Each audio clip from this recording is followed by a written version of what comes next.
I'm joined here by Sameer Nigam. He's the CEO and co-founder of PhonePe, and they've recently just launched their Indus Appstore today. Congratulations, Sameer. Thanks for taking the time out to speak to us.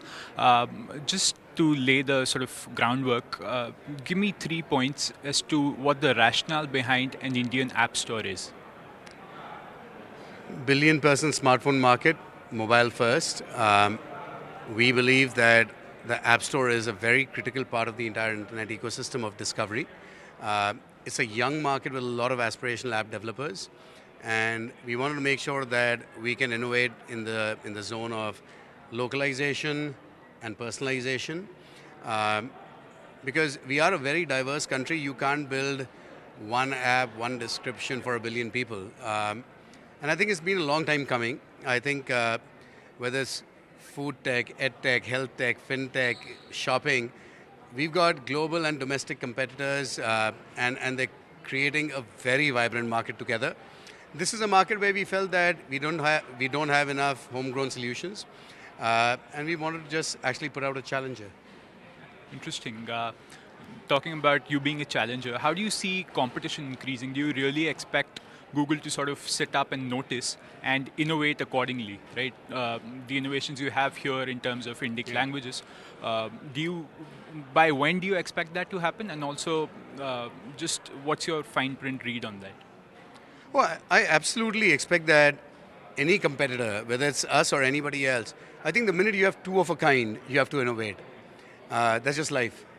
And in payments, UPI, 150 apps have come in, and we've competed against Google Pay and WhatsApp Pay and Amazon Pay and Paytm and Cred and everyone else. So I think the best of startups and tech companies, East and West, large and small, have all competed. And I think the winner is the country and the consumer, right? I mean, everyone can use a different app, and that's a great market. And I think our very presence will create more impetus on them to innovate.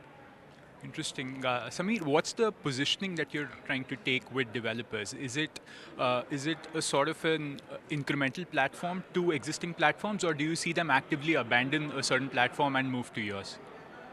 I mean, as competition goes, I'd love to say that, yeah, they're going to abandon Play Store and come to us. No, I mean, Play Store is a formidable product. It's been around for 15 years. They have millions of app developers. So this is not to say that everyone flock here. It's ours to prove that we can build a very compelling consumer experience and very, very interesting new age advertising solutions. Ultimately, an app store is a platform. And like any other platform, if you want developers to come to you and love you, you need to show them value.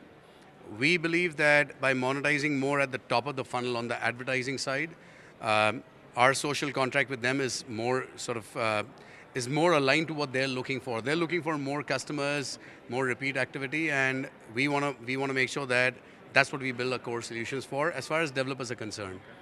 And with consumers, we'll have to work doubly hard because there's a very strong set of entrenched incumbents. Yeah. In terms of monetization, you already spoke about advertising being the primary revenue stream. There's also a second one you spoke about, which was cataloging, payment services. Yeah. Could you elaborate that a bit as to how much you see that maybe a revenue split 12 months on? What do you see between advertising and the second stream?